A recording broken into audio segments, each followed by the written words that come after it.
Magandang araw po, ka-coffee. Ayan, sige, diretso na agad tayo dahil gigil na gigil. Gigil na si Harry Roque. Nang gagalaiti ito, tinatarayan si Grace Poe. Si Senator Grace Poe, binibira ngayon ni Roque. Bakit nang gigigil ito? Si kuya mo, si ate mo. Tingnan natin sa mga pinagsasasabi niya. Nahuhuli din to si Roque sa mga reaksyon niya. Sige, pakinggan natin. Ang caption niya, yan. Sige, basahin niyo ka-coffee ang caption niya. Gigil na gigil. Grace Poe, suwail ka. O Grace mo, nagagalit ang lola mo. Suwail ka sa pangalan ni FPJ. Dinamay pa yung patay. Dinamay pa yung tatay. Suwail ka sa pangalan ni FPJ. Si Fernando po Jr. ka-coffee. Pumayag ka sa isang napakababoy. Napakababoy. Yan, napakababoy. Na budget bilang ikaw ang head ng Senate Finance Committee. Di ba isang boto lang si Grace Poe dyan? Ilan yung senador? 23 po yan. Plus si Angara na naging DepEd Secretary na. Bakit ayaw mong sisihin si Bato de la Rosa? Bakit ayaw mong sisihin si Robin Padilla? Parte din ng Senado yan. Yes, sasabihin nila, hindi naman siya chairman ng komite. May say pa rin sila, senador sila. Diba? May say pa rin sila dyan. Huwag niyong isisi sa isang mambabata, sa isang senador, kung pangit yung budget na yan, kung sabi niya pinakababoy na budget na yan, sisihin mo yung mga kakampi yung senador dyan. Bakit walang ginawa? Anong ginawa nila Bato dyan? Nila Robin Padilla dyan? O bakit hindi sila kumilos dyan para itama yung budget na yan? Kasi ang tingin ninyo, mali yung budget na ipinasa ng House of Representatives. Inadyadyaan sila. O sige, pakinggan muna natin yung panggigigil nito ni lola mo. O sige. Ginawa mo? Ano ba naman yan? Parang Grace po, anong ginawa mo? Ano ba naman yan? Parang suwail ka sa pangalan ng FPJ na pumayag ka sa isang napakababoy na budget. Ikaw ngayon ang Finance Committee. Kaya nga kami nagkakaroon ng Senado para malimitahan yung greed ng mga kongresista kasi alam naman natin mga kongresista pera-pera lang yan eh. Oops. Di ba dating congressman to? O di umaamin na rin siya. Na puro pera-pera lang. Di ba? Naging party list na representative to eh. Naging congressman to eh. Nung umaamin siya, anong sinasabi niya kaya kami may Senado? Naging senador ba to?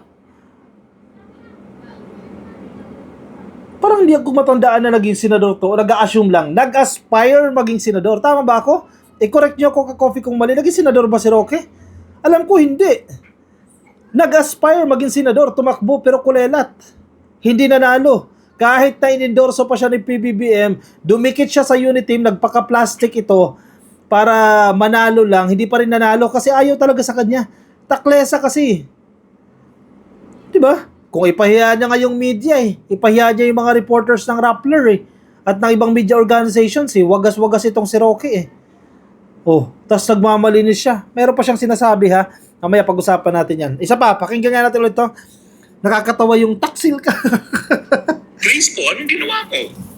Ano ba naman yan? Parang suwail ka sa pangalan ng FPJ na pumayag ka sa isang napakababoy na budget. Ikaw ngayon ang Finance Committee. Kaya nga kami nagkakaroon ng Senado para malimitahan yung greed. Kaya nga kami nagkaroon ng Senado. Siya ba yung gumawa ng Senado? Kaya kami nagkaroon ng Senado. Kami, sarili niya, sinasama niya. Kaya kami nagkaroon ng Senado. Bakit? Nung panahon ba ni Digong ginawa yung Senado na yan?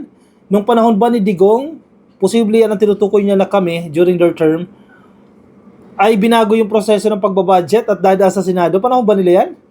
Diba hindi? Nasa konstitusyon yan. 1987 pa yan eh. Anong sinasabi niya kaya kami nagkaroon ng Senado?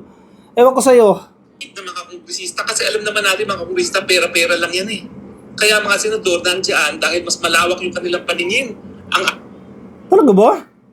Ano to? Sinasabi ni Roque, mas malawak ang paningin ng mga senador. Talaga ba? O bakit hinayaan nila lumusot sa BICAM yan? Diba? Kung mas malawak yung understanding nila, o sige, mas malawak yung understanding ni Robin Padilla, mas malawak yung understanding ni Bato de la Rosa, at ng ilan pa po mga senador, bakit lumusot sa BICAM yan? Hindi nyo pinigilan. Ano tong claims ni Roque? Ako mas gusto ko pa ang HOR eh. Mas marami pang mahuhusay sa HOR dyan sa Senado, mangilan-ngilan lang dyan eh. Ano sinasabi nito ni Roque? akala natin magiging check and balance ng Kamara. Eh yun, tignan nyo ha, itong buwisit na akap na yan, o tinutulan ng mga senador, anong ginawa? Binigyan sila ng 5 billion na nahimik na. Doon sa ating galit. Grace po, ano? Kasalanan ni Grace po. Bakit na nahimik? Yung binigyan ng akap? Ba't kay Grace po mo lahat isisisi yan?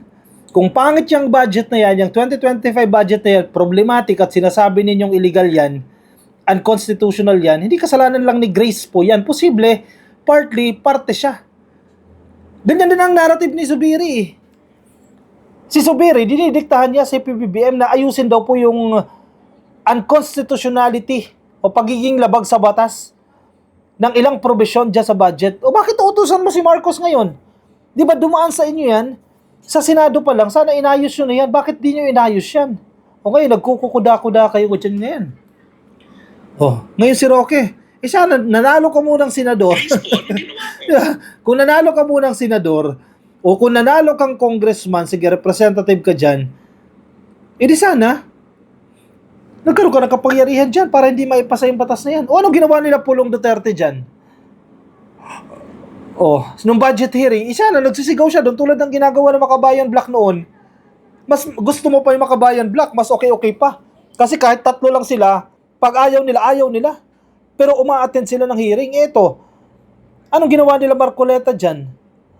Ba dapat tinutulan nila yan, mag-ipon sila. They work collectively. Sila Pulong, sila Marcoleta, yung grupo nila, si Cardema ng Duterte Youth. Magsama-sama sila. Di ba para tutulan yung budget na yan? Ano ginawa nila? Absent. Oh. Papasok. Kung gusto lang nila, absent sa mga hearing. Tapos ngayon, nalumusot na sa BICAM yan, nasa presidente na yan, kanya-kanyang sisi na kayo. Diba hindi kayo matinong leader? Hindi nyo deserve dyan sa posisyon na yan. Diba? Ito pa, may sinasabi pa si Raquel. Huwag daw po dungisan ang kanyang dangal. Wow. Oh. Basa. Hindi po kami papayag dungisan ang aming dangal, lalong-lalo na ang mga taong walang dangal. Sabi ni Harry Roque. Number 1, may dangal ba siya? Number 2, sino ang sinasabi niyang walang dangal? Number 3, kung may dangal siya, lilinisin niya yung pangalan niya sa House of Representatives. Eh di kung nilinis niya yan, eh di na-lift na yung pagkaka-cited in contempt niya, malaya na siya ngayon. Oh. Diba? Ano nangyari kay Zulyeca? Oh, malaya na. Na-lift yung pagkaka-cited in contempt. Kayla Cassandra Ong, malaya na. O itong si Raquel, itong si Roque, bakit hindi siya pumupunta dyan sa HOR? Kasi wala siyang ebidensya. Hinihingi siya ng dokumento na magpapatunay bakit biglang yaman siya. Meron siyang binigay na dahilan, nagbenta raw ng lote. O hindi ipakita mo yung deed of sale na yun, yung pagbebenta mo ng lote, edi cleared yung pangalan mo. Ang problema, kung wala talagang bentahan na ganap, imbento niya lang yung bentahan na yan para i-justify yung mga peking yaman, yung mga nakaw na yaman mula sa Pogo. Allah, yari ka dyan. Kaya ayaw magpakita. Kaya ngayon nagtatago. Kailan uuwi ng Pilipinas yan? Kapag presidente na si Sara sa 2028. Kung hindi siya mai-impeach. Kung mananalo siya sa pagka-presidente. Huwag daw po dungisan ang kanyang dangal. Wow, kala mo ang linis-linis ni Roque ah. Kung magsalita ah. Sige. Ito po, nagdadrama ito eh oh. Umiiyak ito ngayon eh. Ito po ang kauna-unahang Pasko na hindi kasama naming mag-asawa ang aming 2 anak. Bakit di nyo sinama? Dali nyo sa Dubai, di ba? Alam nyo naman po kung bakit nawalay kami sa aming mahal sa buhay. Oo, alam namin yan, nagtatago ka dahil ayaw mong ipaliwanag yung tagong yaman o nakaw na yaman mula sa Pogo. Hindi mo ba may ipaliwanag, di ka makapagpresenta ng ebidensya para suportahan yung claims mo. Yan ang dahilan bakit nagtatago. Pero hindi yan ang dahilan ni Roque. Sabi niya, ipinaglalaban namin ang aming karapatan. Karapatan bilang mamamayan. Sana all! Karapatan para magkaroon ng privacy. Hindi ka government official ka. Noon, may pananagutan ka sa naging panunungkulan nyo. Hindi mo pwedeng insist yung privacy mo dyan. Yes, may limitation ng privacy. Pero usapin ng pera to, ka-coffee. Hindi mo pwedeng hindi silipin yung pagpunta niya, paghingi niya ng tulong sa PAGCOR para ma-issue ng permit yung Pogo company na kanyang, sabi niya, hindi siya connected. Karapatan na tratuhin, ipaglaban daw po ang kanyang karapatan na tratuhin na may respeto at dignidad. Talaga ba? Talaga ba ha? Tratuhin ang karapatan ng may respeto, ipaglaban ang karapatan na tratuhin na may respeto at dignidad. Nirespeto nyo ba si PBBM? Nirespeto o trinato nyo ba siya na may dignidad si PBBM na tawagin yung bangag, na tawagin yung adik? May respeto ba doon? May dignidad ba ron? Yan, sarap ipamukha sa mukha nito ni Roque eh. Asan yung respeto doon? Nirespeto mo si PBBM doon na gumagamit ng coke? Fake news? Pinakalat nyo yung fake news na yan? Inilabas nyo pa yan? Diyan sa Canada? Asan yung respeto doon? Aba, hindi ka pwedeng manghingi ng respeto kung ikaw mismo hindi ka nagbibigay ng respeto. Presidente yan, oh. Pinakamataas na leader ng bansa, nirespeto mo. Binoto ng 31 million Filipinos, nirespeto mo. Tapos ngayon, manghihingi ka ng respeto. Aba, parang nasa Pinoy Big Brother lang ito ah.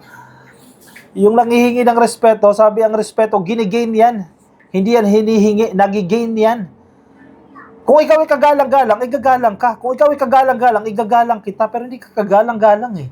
Dahil wala ka rin galang sa presidente. Oh, kung sa ibang bansa yan, nakulong ka na.